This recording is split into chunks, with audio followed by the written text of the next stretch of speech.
शेतकऱ्यांना सरसकट कर्जमाफी, 7/12 कोरा, दिव्यांगांना न्याय द्या यावा अशा अन्य 20 प्रमुख मागण्यांसाठी आक्रमक झालेले माजी राज्यमंत्री बच्चू कडू यांचं महाएल्गार आंदोलन कायम आहे। आंदोलनामुळे वर्धा, चंद्रपूर, हैदराबादसह अमरावती आणि जबलपूर महामार्गावरील वाहतूक सायंकाळी 6 वाजल्यापासून ठप्प आहे। हे आंदोलन आजही कायम आहे। दरम्यान बच्चू कडू यांनी सरकारला दुपारी 12 वाजेपर्यंतचा अल्टिमेटम दिला आहे। 12 नंतर रेल्वे रोकोचा इशारा बच्चू कडू यांनी दिला आहे। चर्चेसाठी आमची तयारी आहे। चर्चेचं दार आम्ही बंद केलेलं नाही तर सरकारने बंद केलंय। त्यामुळे आज दुपारी 12 वाजेपर्यंत आम्ही वाट पाहू, त्यानंतर रेल्वे रोखून दाखवू असं मत बच्चू कडू यांनी व्यक्त केले। अभी कल से 2 दिन हो गए, आंदोलन का 3रा दिन लग गया है और तीसरे दिन में हम अभी रेलवे जाम करने वाले हैं। मुझे लगता है देवा बहू को हमारे किसानों का खून ज्यादा पसंद है। वो चाहते हैं कि जितने दिन ज्यादा रुकेंगे उतने ज्यादा तड़पेंगे। अगर खेत में वैसे हम आत्महत्या करके मरी रहे तो यहाँ हम वही भी अभी आज तो 12-1 बजे के बाद हम रेलवे जाम करने जा रहे हैं। अगर सरकार निर्णय नहीं लेती तो जाम होगा, रेल्वे जाम करेंगे। बच्चू कडू यांच्यासह स्वाभिमानी शेतकरी संघटनेचे संस्थापक राजू शेट्टी, वामनराव चटप, माजी मंत्री महादेव जानकर हे नागपूर येथे आंदोलनस्थळी शेतकऱ्यांबरोबर रात्रभर रस्त्यावर झोपले होते।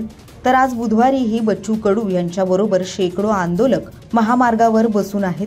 त्यामुळे नागपूर वर्धा महामार्ग पूर्णपणे ठप्प झालाय। शिवाय जामठा येथून जाणाऱ्या जबलपूर हैदराबाद महामार्गावरही आंदोलक बसल्यानं काही अंशी त्या ठिकाणची वाहतूक ठप्प झाली आहे।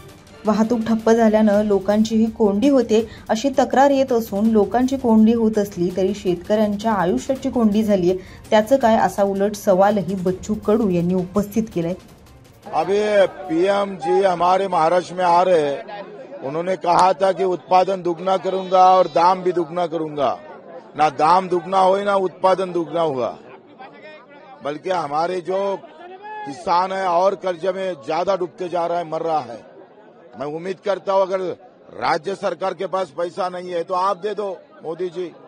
आप तो किसान के बहुत भले चाहते थे, जय जवान जय किसान कांग्रेस का नारा बोलते थे आप, मर किसान और मर जवान। आप बोलते मेरे राज्य में जय जवान जय किसान होगा, तो कहाँ गया तुम्हारा नारा मोदी जी? वो नारे की भी याद करते हैं, उनको थोड़ा तकलीफ उठाओ किसान के लिए। अभी तो यहाँ से हम अभी थोड़ा खाना गिना बनाकर हम 12-1 बजे खाना खाने के बाद रेलवे जाम करेंगे।